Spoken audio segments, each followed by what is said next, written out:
Magandang araw mga kagabay, ngayon po yung January 2, 2024, araw po ng Martes. At maririnig po natin sa ating ebanghelyo ang kababaang loob ni Juan Bautista. No?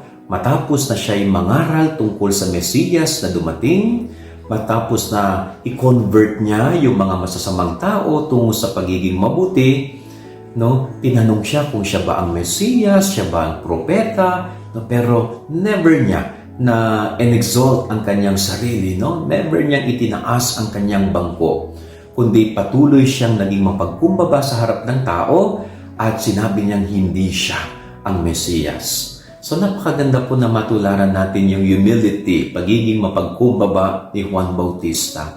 No, sa araw-araw nating buhay bilang mga tao, napakahalaga po yung pagpapakumbaba. Lalong-lalo na kapag china-challenge yung ating pasensya, no? China-challenge yung ating pagiging mabuting tao. Napakahalaga po na huwag mawala yung ating humility, no? Sa harap ng Diyos at sa harap ng ating kapwa-tao. Lalo na po ngayon, no, bagong taon.